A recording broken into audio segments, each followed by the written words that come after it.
my dad was saying, all religion is basically the same because it's all a matter of faith, and it can't be proved one way or another. And that's his faith. Right. That's his faith. Mm-hmm. You can't just make a statement like that without philosophically backing it up. Right. And I said, isn't that too categorical because we're not considering any religion on its merits? And he said, no, because the existence of God, it can't be physically proven, sort of thing. Okay. So, his argument goes something like this. Unless I can physically perceive something, it doesn't exist.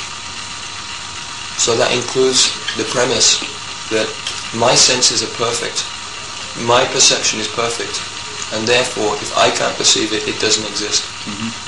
So that's an argument based on the premise that his senses are perfect and I'm imperfect. Mm-hmm. So that's ridiculous. Go back to the drawing board. Then they'll say, well, everyone...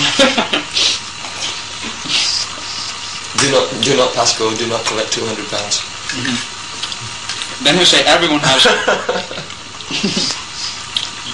imperfect senses.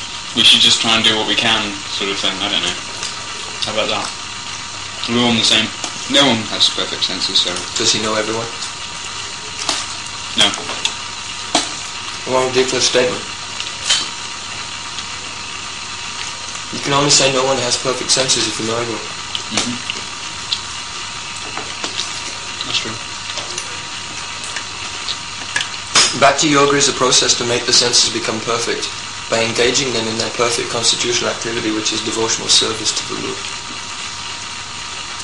Those who are already perfect in Bhakti yoga, whose senses are perfect, we must receive knowledge from them. Mm-hmm.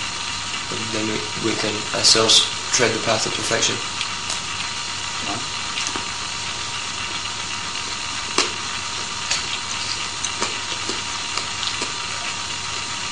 So the other thing is, he says that all religions are the same and they're based on faith. Yeah. But everything he's saying is also based on faith. In the sense of what? Well, his faith is that there's no God, but that's begging the question. Because the question is there a God or not? Mm-hmm. Well, it's not that he doesn't believe in God, but he doesn't think God's not present, sort of thing. So because I said, do you think anyone could see God? He said, no, you can't see what doesn't exist. You might see it in your mind's eye, which is a different thing, which is when he walked out the room. So that's also begging the question. The question is, does God exist? And he said, you can't see what doesn't exist. You can't state your premise as a conclusion. Mm-hmm.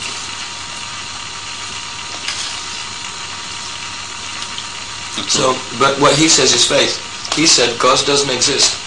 Now he doesn't know everything. So one of the things that he doesn't know could be God. Mm-hmm. That's right. Isn't it? Yeah. You can say God doesn't exist by saying, well, look, I know everything, and I don't know about this God, so he can't exist because I know everything. Yeah. You may say, you see, the point is that people say, God doesn't exist, but you believe that he does. Yeah? But that's begging the question, because I could just as easily say, God exists, but you believe that he doesn't. Mm-hmm. One statement isn't any more valid than the other. Yeah. It's because both statements are just statements which have no philosophical basis. Yeah? Then if you make a statement, a statement isn't an argument. You can make a statement, but then you have to present the argument to back it up. So just saying that you believe in God and that's your faith, but actually it doesn't exist, and saying it's all faith, is not an argument, because you can easily just say it the other way around. Well, actually God does exist, and it's just your faith that he doesn't. Yeah.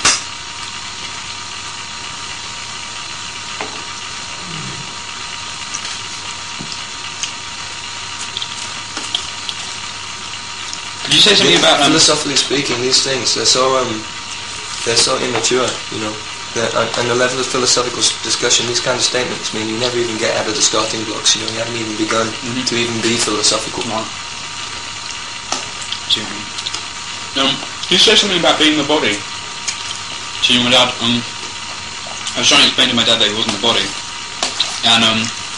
and he said He said something like it's pretty inextricably linked with what we are, or something. Well, what are we?